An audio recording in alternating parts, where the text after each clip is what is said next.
आजच्या या व्हिडिओमध्ये अतिशय महत्त्वपूर्ण प्रश्न घेण्यात आलेले आहे. तरी मित्रांनो, व्हिडिओ तुम्ही शेवटपर्यंत बघा. या व्हिडिओचा तुम्हाला येणाऱ्या स्पर्धा परीक्षामध्ये नक्कीच फायदा होईल. तर पाहूयात आजच्या व्हिडिओचा पहिला प्रश्न. खालीलपैकी कोणत्या रेणूमध्ये तिहेरी बंध असतो? तर ॲसिटिलीन या रेणूमध्ये तिहेरी बंध असतो. मुघल सम्राट अकबर याच्या दरबारातील प्रसिद्ध संगीतकार तानसेन यांचे मूळ नाव काय होते? मुघल सम्राट अकबर याच्या दरबारातील प्रसिद्ध संगीतकार तानसेन यांचे मूळ नाव रामतानू पांडे हे होते. खालीलपैकी कोण महाराष्ट्रातील पहिले वारकरी संत होते? खालीलपैकी कोण महाराष्ट्रातील पहिले वारकरी संत होते? तर महाराष्ट्रातील पहिले वारकरी संत संत ज्ञानेश्वर हे होते.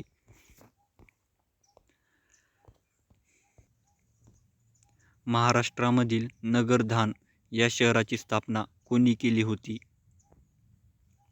महाराष्ट्रामधील नगरधाण या शहराची स्थापना सूर्यवंशी यांनी केली होती. मंगळ ग्रहाला एकूण किती नैसर्गिक उपग्रह आहेत? मंगळ ग्रहाला एकूण 2 नैसर्गिक उपग्रह आहेत. मानवामध्ये पुनरुत्पादन कार्य कशाद्वारे सुरू होते? तर मानवामध्ये पुनरुत्पादन कार्य संप्रेरकांद्वारे सुरू होते. राज्यसभेची निवडणूक लढवणाऱ्या सदस्यांनी वयाची किती वर्ष पूर्ण असणे आवश्यक आहे? राज्यसभेची निवडणूक लढवणाऱ्या सदस्यांनी वयाची 30 वर्ष पूर्ण असणे आवश्यक आहे. स्वाध्याय आश्रम मुंबई येथे कोणी स्थापन केला? स्वाध्याय आश्रम मुंबई येथे कोणी स्थापन केला? तर स्वाध्याय आश्रम मुंबई येथे प्रबोधनकार ठाकरे यांनी स्थापन केला. महाराष्ट्रातील पहिले राष्ट्रीय उद्यान कोणते आहे? महाराष्ट्रातील पहिले राष्ट्रीय उद्यान ताडोबा हे आहे आणि ताडोबा हे राष्ट्रीय उद्यान चंद्रपूर जिल्ह्यात स्थित आहे. ताडोबा राष्ट्रीय उद्यान वाघांसाठी प्रसिद्ध आहे. रेणूमध्ये अणू टिंबटिंब बलाद्वारे एकत्रित ठेवले जातात. रेणूमध्ये अणू अंतरेणू या बलाद्वारे एकत्रित ठेवले जातात. बालहत्या प्रतिबंधक गृहाची स्थापना कोणी केली?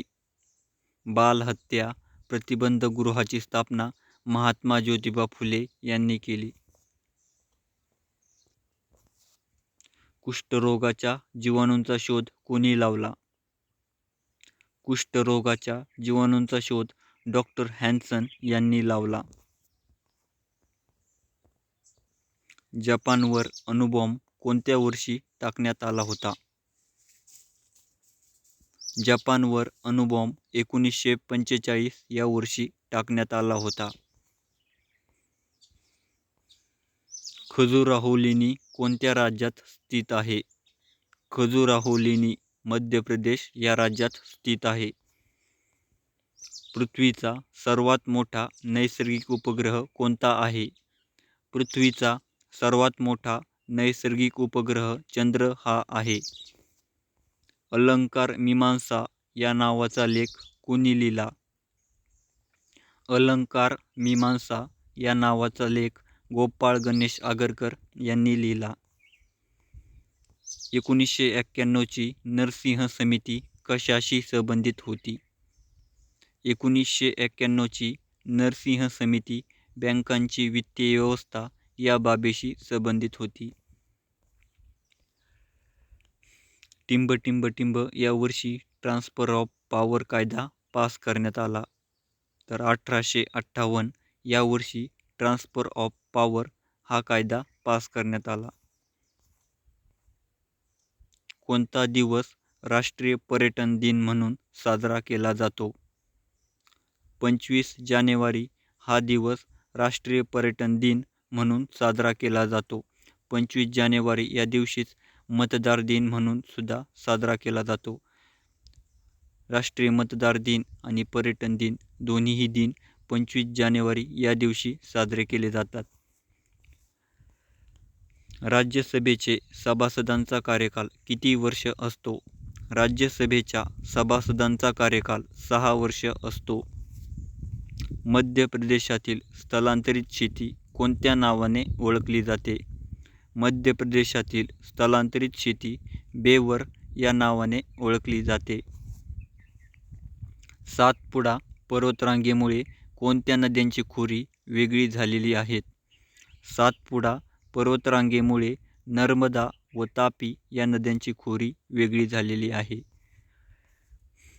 महाराष्ट्राचे मार्टिन ल्यूथर किंग असे कोणाला म्हटले जाते? महाराष्ट्राचे मार्टिन ल्यूथर किंग असे महात्मा फुले यांना म्हटले जाते. महाराष्ट्रातील कोयना या प्रकल्पास कोणाच्या नावाने ओळखले जाते? महाराष्ट्रातील कोयना या प्रकल्पास शिवाजी सागर या नावाने ओळखले जाते. समता संघाची स्थापना कोणी केली? समता संघाची स्थापना महर्षी धोंडो केशव कर्वे यांनी केली. डॉक्टर बाबासाहेब आंबेडकर यांनी मंदिर प्रवेश सत्याग्रह कोणत्या ठिकाणी केला होता? डॉक्टर बाबासाहेब आंबेडकर यांनी मंदिर प्रवेश सत्याग्रह नाशिक या ठिकाणी केला होता. तर मित्रांनो, आजच्या या व्हिडिओमध्ये एवढेच प्रश्न घेण्यात आलेले आहेत. अशा महत्त्वपूर्ण प्रश्नांसाठी आपल्या मराठी जी के रिव्हिजन या चॅनेलला आत्ता सबस्क्राईब करून ठेवा. धन्यवाद.